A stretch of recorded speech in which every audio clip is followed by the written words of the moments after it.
이 증권 유튜브에서 항상 같은 말을 반복하더라고요. 야, 이번에 각국의 금융당국이 진짜 신속하게 대응을 하고 아주 잘하고 있다. 이건 제가 보기엔 과거의 금융당국에 대한 모욕이고, 무위험자산이 더 이상 무위험자산이 아니라 위험자산이 되죠. 미국의 국채가 흔들리는 순간 미국의 근간이 무너지는 겁니다. 바로 3개월짜리 미국 국채가 갑자기 금리가 막 폭등을 하는 거예요. 달러화의 조용한 침식이다. 이 공화당은 어떻게든 이번에 민주당을 손봐주려고 하고 있고, 민주당은 부채 한도를 최대한 늘려놔서.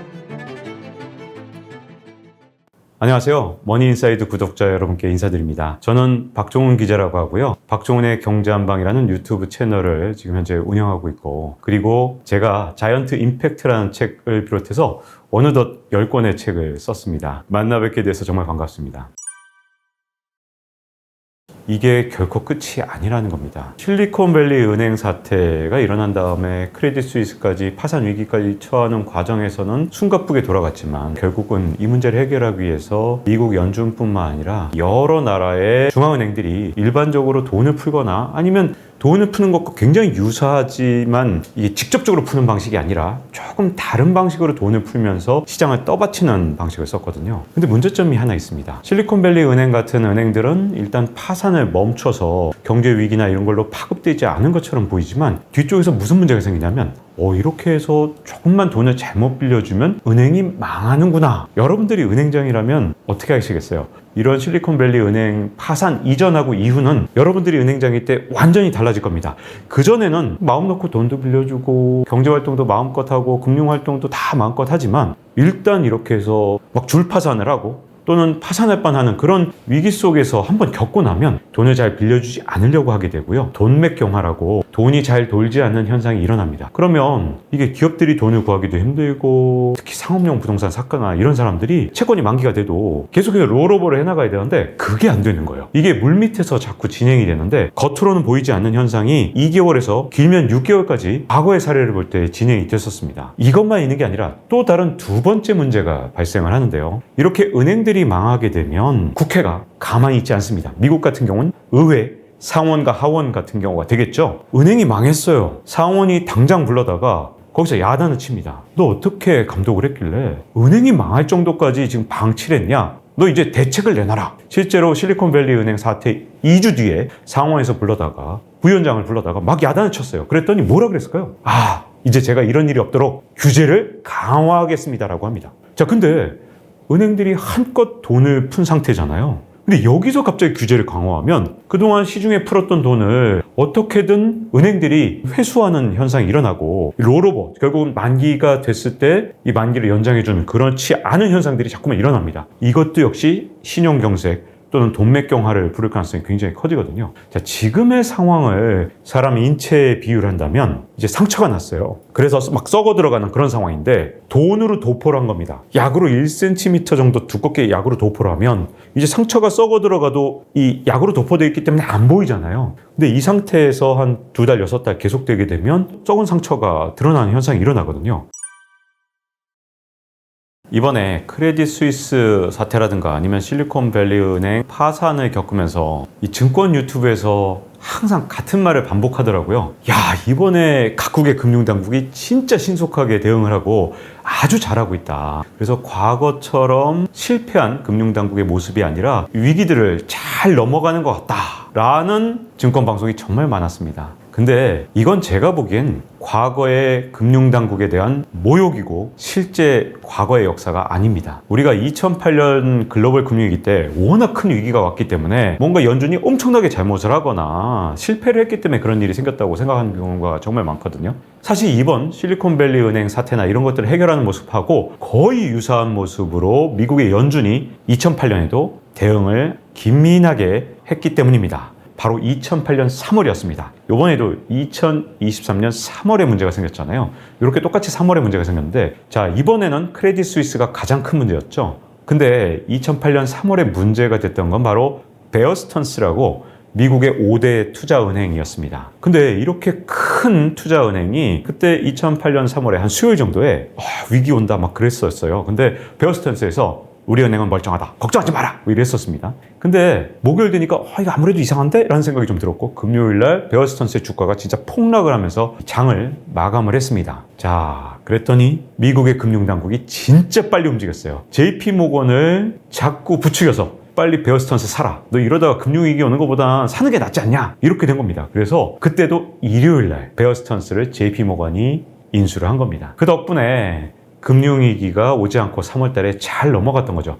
야, 이번에 크레딧 스위스가 어떻게 되느냐? 역시 마찬가지로 금요일날 주가가 폭락을 하고 여러 가지 문제가 생기니까 일요일날 이제 어떤 인수합병 같은 게 다 이루어졌거든요. 이 과정을 두고 야 이거 봐라 아시아 시장이 열리기 전에 이렇게 다 대체로 한 거 보면 진짜 스위스 금융당국도 잘했고 이걸 뒤에서 이 후원을 해줬던 미국 연준도 진짜 잘한 거 아니냐? 아닙니다.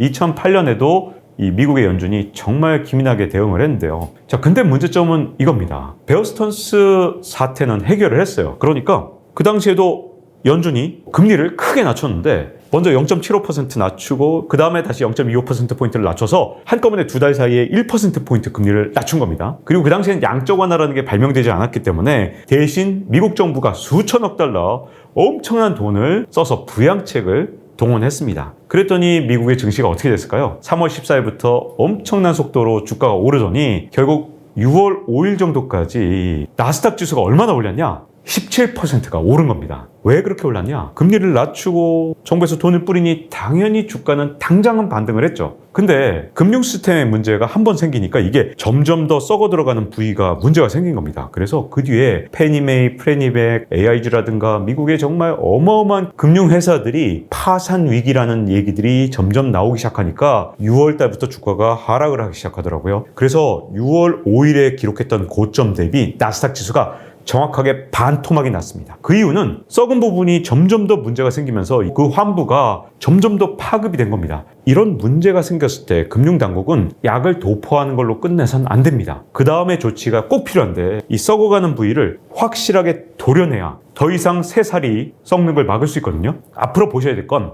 이제 세계 각국의 중앙은행, 특히 연준이 과감한 결단을 내리면서 문제가 생긴 부분을 도려내느냐 아니면 돈으로 도포하고 그냥 두느냐에 따라 앞으로 금융 상황은 진짜 크게 바뀔 수 있거든요. 당장의 크레딧 스위스나 아니면 실리콘밸리 은행의 여러 가지 파산 처리 과정을 잘했거나 이 부분이 아니고요. 그 다음에 이어지는 후속 조치가 있어야만 됩니다. 증시의 상황, 지금 당장 올랐다는 건 2008년에도 올랐기 때문에 그것만으로 시장의 위기가 끝났다고 생각해서는 절대 안 되고요. 2008년에는 부동산 하나의 문제였지 미국의 국채는 문제가 없었어요.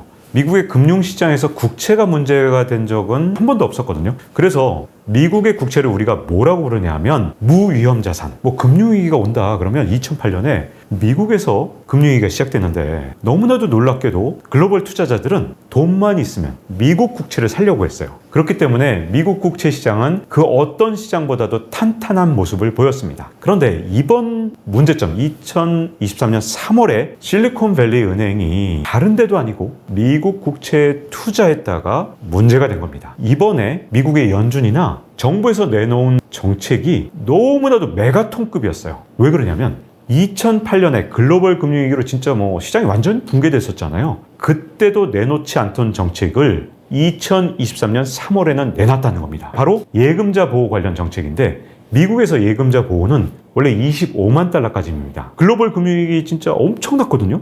근데 그렇게 엄청난 위기의 한복판에도 25만 달러 한도 이상은 절대로 돈을 보장해주지 않았어요. 근데 실리콘밸리 은행이 터지자마자 파산이 되자마자 빛의 속도로 이번에는 예금자 보호를 무한대로 해주겠다고 발표를 했죠. 이게 도대체 어떻게 된 거냐? 미국 정부가 진짜 훨씬 겁장이라서 그런 거냐? 아닙니다. 미국 정부가 이걸 내놓을 수밖에 없었던 가장 큰 이유는 실리콘밸리 은행이 파산한 이유가 미국 국채에 투자했다 이게 잘못돼서 파산을 했기 때문에 자 국채가 위험자산이라는 그런 신호가 나오는 순간 어떤 문제가 되느냐? 미국의 수많은 은행들이 가장 손쉬운 투자가 미국 국채다 보니까 그냥 투자할 곳이 없으면 잘 모르겠다 싶으면 다 미국 국채를 사놨어요. 만약에 실리콘밸리 은행 파산 이후에 뱅크런이 계속돼서 누군가가 또 국채를 또 팔아버려요. 그러면 국채 가격이 폭락합니다. 그러면 무위험 자산이 더 이상 무위험 자산이 아니라 위험 자산이 되죠. 미국의 국채가 흔들리는 순간 미국의 근간이 무너지는 겁니다. 그러니까 미국 국채 시장을 지키기 위해서 예금자 보호를 무한대로 했다.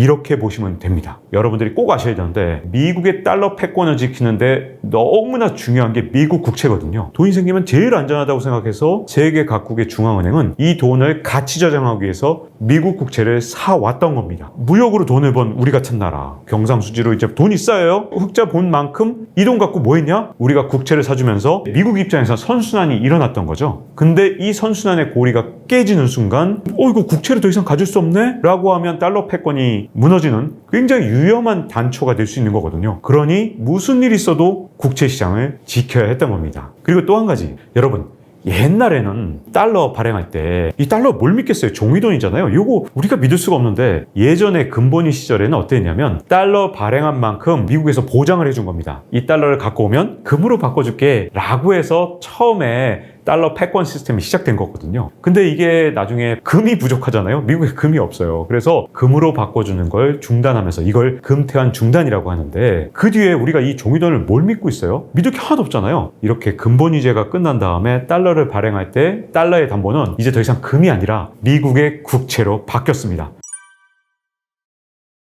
도대체 미국의 국채가 뭐길래 이걸 담보로 달러를 발행할 수 있느냐 이건데요. 미국의 국채라는 건 결국 나중 가면 누가 갚는 거죠? 미국의 국민들이 갚는 겁니다. 미국 국민들이 이걸 떼먹지 않고 갚을 것이다. 이 얘기는 무슨 말이냐? 미국 경제를 믿는 겁니다. 그래서 미국의 미래를 믿는 거죠. 자, 10년 만기 국채다. 그러면 10년 뒤에 미국 사람들이 이걸 세금으로 갚아줄 것이다 라고 믿는 거죠. 그래서 이걸 담보로, 즉 미국의 경제력을 담보로 달러를 발행하는 것을 하고 있는 게 현재의 상황입니다. 지금은 이 시스템이 어쨌든 굴러가고 있는데 이 모든 것은 미국 국채에 대한 신뢰를 담보로 하고 있는 거기 때문에 만약에 미국 국채를 못 믿는다, 그렇게 되면 달러 패권도 한순간에 무너지기 때문에 무슨 일이 있어도 국채 시장은 지켜야 했고, 그 과정에서 실리콘밸리 은행 사태가 생기자마자 아주 특이한 점이 있어요. 원래 여러분들 아시다시피 지금은 양적 완화를 하고 있지 않고 양적 긴축을 하고 있었습니다. 그 얘기는 무슨 말이냐면 미국의 연준이 갖고 있는 이 총자산, 여기서 자꾸 자산을 줄여나가는 단계였거든요. 근데 실리콘밸리 은행 사태가 터지니까 무슨 일이 생겼냐면, 자, 그동안 어떻게 했냐? 1년 동안 7천억 달러를 양적 긴축으로 자산을 줄여나갔습니다. 근데 실리콘밸리 은행이 터지자마자 한 2주 만에 4천억 달러의 자산이 늘어났습니다. 1년 동안 양적 긴축 간신히 7천억 달러 했는데 그거보다 절반보다 많은 걸 고작 2주 만에 늘린 거죠. 이 돈으로 무엇을 했겠느냐? 보나마나 미국 국채 시장을 떠받쳤을 게 분명합니다. 이렇게 연준의 총자산이 늘어나니까 다들 뭐라 그랬냐면, 너 양적 완화 다시 한 거지. 긴축한다며 지금 양적 완화 했네. 그랬더니 연준에서는 양적 완화가 아니다. 이건 좀 다른 형태다. 이렇게 말을 했습니다. 그래서 저는 별명을 이렇게 붙였습니다. 스텔스 양적 완화다. 몰래 양적 완화를 지금 한 것이다. 이렇게 보여지고요. 그동안 양적 긴축을 했던 걸 다시 돈을 풀 정도로 해서 미국의 국채 시장을 떠받칠 정도로 지금의 이제 미국 국채 시장이 상당히 취약해져 있는 상황입니다. 미국의 재정 적자가 진짜 상상 초월할 정도로 2023년에 늘어나고 있는 상황입니다. 작년, 재작년에 미국이 재정 적자를 천문학적으로 본 건 알고 있잖아요. 그때 왜 그랬죠? 코로나 때문에 그런 거잖아요. 근데 이제 올 들어서는, 자, 그전에는 뭐 2조 달러, 3조 달러 정도 이제 재정 적자를 봤지만 올해는 미국에서 재정 적자를 한 1.4조 달러 정도로 통제하겠다. 이런 정도로 목표를 갖고 있었어요. 근데 여러분, 이 목표는 벌써 깨져가고 있습니다. 왜냐하면 단 1분기 석 달 동안 미국의 재정 적자가 1.1조 달러를 기록했습니다. 자, 제가 1.4조 달러를 목표로 했다 그랬잖아요. 근데 석 달 동안 1.1조 달러. 이 추세대로 만약에 계속해서 문제를 해결하지 못하면 미국은 4.4조 달러의 적자를 볼 수도 있는 상황입니다. 그러면 코로나 때도 한 3조 달러, 2조 달러에서 막았던 걸 지금 4.4조 달러다. 미국의 재정이, 지금 국가 재정이 위기 비상사태로 갔다고 해도 과언이 아닌 거죠. 자, 그러면 이 돈을 뭘로 메꿔야 되죠? 1.1조 달러. 이거 다 빚을 내야 됩니다. 그러다 보니 미국의 부채가 너무 빠른 속도로 늘어나는 거예요. 근데 미국은 원래 의회에서 이 부채 한도를 정하도록 돼 있거든요. 1917년부터 시작된 건데 부채를 막 늘리는 것도 국민한테 나중 가면 부담이 되니까 이걸 17년부터 의회가 결정하도록 한 겁니다. 그래서 미국에는 부채 한도 상한이라는 게 있어서 총 얼마나 국채를 발행할 수 있는지에 대한 상한이 있습니다. 원래 전망은 1.4조 달러였으니까 그래 뭐 빨라봐야 8월 정도에 상한을 좀 조정하면 되겠지 라고 여유있게 생각을 했는데 갑자기 1분기 만에 1.1조 달러의 재정 적자를 보니까 비상이 걸린 겁니다. 그래서 6월까지 빨리 부채 한도 상한을 늘려놓지 않으면 미국의 재정 적자가 너무 심각해서 부채 문제가 진짜 뻥 하고 터지겠구나 라는 공포감이 지금 들었을 거 아닙니까? 그랬더니 이게 시장에 진짜 영향을 미친 거예요. 미국의 장기 국채는 지금 연준이 제가 보기엔 어떤 방식이든 떠받치고 있어요. 그런데 연준이 신경 쓰지 못했던 바로 3개월짜리 미국 국채가 갑자기 금리가 막 폭등을 하는 거예요. 이게 무슨 말이냐면 국채 가격이 폭락을 한다는 뜻이거든요. 그 얘기는 누군가가 국채를 3개월짜리를 막 내던지고 있다는 거죠. 왜 그러냐? 그건 바로 6월에 부채 한도 협상 시한이 다가왔다고 생각하니까 3개월 뒤까지 지금 다들 걱정을 하는 그런 상황입니다. 공화당이 진짜 벼르고 있다는 거거든요. 그 이유가 뭐냐면 자, 그동안 이제 바이든 행정부에서 이 재정 지출을 진짜 어마어마하게 늘려놨습니다. 근데 이 세수 확보에 대해서는 아무런 대책이 그동안 사실상 없었다 해도 과언이 아니거든요. 그러니까 공화당이 야, 너 때문이야. 재정 지출이 이렇게 늘려놓으니까 코로나가 끝났는데도 불구하고 우리 재정 적자가 해결이 안 되잖아. 너 그동안 제출하려고 했던 모든 것들을 다시 재검토하자. 제로 베이스에서 다시 하자. 그래서 바이든이 그동안 엄청나게 강조했던 수많은 법안들, 바이든표 법안들을 제로 베이스에서 지금 검토하자고 공화당에서 진짜 벼르고 있습니다. 자, 이 과정에서 제가 보기에는 미국의 정치권이 큰 시험대에 오를 것 같아요. 왜냐하면 이 공화당은 어떻게든 이번에 민주당을 손봐주려고 하고 있고 민주당은 부채 한도를 최대한 늘려놔서 이 바이든표 정책이 그대로 약속대로 시행돼야만 그래야 민주당이 정권 재창출을 할 수 있잖아요. 그래서 저는 이번에 협상 과정이 벼랑 끝까지 갈 가능성이 크고요. 타결되는 과정에서 수많은 미국 경제의 약점들을 서로 들춰낼 가능성이 굉장히 크다고 봅니다. 최근에 이 달러 패권이 무너진다 아니다 여러 가지 논쟁이 정말 많이 되고 있잖아요. 이 논쟁의 신호탄을 올린 건 국제통화기금 IMF거든요. IMF에서 워킹 페이퍼라 그래서 이 보고서가 하나 나왔는데 큰 충격을 줬습니다. 왜냐하면 각국이 외환 보유고로 달러를 가장 많이 보유하고 있을 거라고 모두들 생각하잖아요. 물론 여전히 많이 보유하고 있는 건 맞는데 최근 20년 동안 각국의 중앙은행들이 보유하고 있는 달러의 비중이 아주 급격하게 줄어들었다는 게 이 IMF 워킹 페이퍼에 나와 있었거든요. 어느 정도로 빨리 줄어들었느냐? 2000년 정도에 진짜 달러의 전성시대에는 각국의 중앙은행의 외환 보유고의 4분의 3이 달러였습니다. 정말 패권 통화에 자격이 있을 만큼 진짜 엄청난 달러를 보유하고 있었는데 이게 최근에는 58%까지 줄어든 겁니다. 이걸 IMF의 워킹 페이퍼는 뭐라고 불렀냐면 달러화의 조용한 침식이다 이렇게 불렀거든요. 그러면 이걸 누가 이렇게 빠르게 달러를 침식시키고 달러 대신 이렇게 막 떠올랐느냐? 여러분들 위안화 생각하시겠죠? 근데 위안화 혼자서 그런 건 아니었습니다. 놀랍게도 변방의 통화라고 불리는 캐나다라든가 아니면 호주라든가 심지어 우리나라의 원화까지도 살짝 비중이 늘어났던 거예요. 달러를 제외한 여러 가지 한 7, 8개의 통화들이 비중이 좀 늘어나면서 이렇게 달러화가 조용히 침식돼 가고 있는 모습을 보였거든요. 그러면 여러분들이 당장 생각하실 거예요. 위안화가 치고 나오기 전에 이미 그러면 달러화의 조용한 침식이 일어났다? 그건 도대체 뭐지? 위안화 때문이 아니구나 라고 생각이 있으실 텐데 맞습니다. 위안화 때문이 아니고 이건 어디까지나 미국 경제 내부의 문제입니다. 자, 패권 통화로 힘이 강하려면 미국 경제가 강해야 됩니다. 처음에 달러가 패권 통화가 됐던 1944년에 전 세계 GDP 가운데 전 세계 경제 GDP의 무려 50%가 미국의 GDP였습니다. 세계 경제의 절반을 미국이 지탱하고 있었죠. 그때 다른 나라들은 2차 대전에 뭐 등등등 얼마나 힘들었겠습니까? 그러니까 미국 혼자 잘 나가고 있었기 때문에 전 세계 경제의 50%를 담당하고 있었던 건데 이게 조금씩 줄어들기 시작하면서 1960년에는 42%였거든요. 근데 지난해엔 몇 퍼센트였냐? 24%로 줄어들었습니다. 이렇게 세계 경제 GDP에서 차지하는 비중이 줄어들면 달러의 비중도 줄어들 수밖에 없는 게 경제에 너무나도 당연한 원리입니다. 그리고 그렇게 되면 1930년 대공환 경험한 적 있으세요? 아무도 없으시죠? 그렇다면 여러분 인생에 2020년 팬데믹 경제 위기, 그런 경제 위기는 생애 처음 경험하신 것이다. 삼성전자가 10만 전자 찍을 뻔했다가 9만 전자로 떨어집니다. 뭐라고 해요? 싸다? 담아라. 또 5만 전자 떨어집니다. 바겐세일이다. 담아라. 여러분, 주식을 떨어질 때마다 사는 겁니까? 여전히 주식 담으라고 했던 사람들 결과적으로 뭡니까? 안타깝게도 장님이었던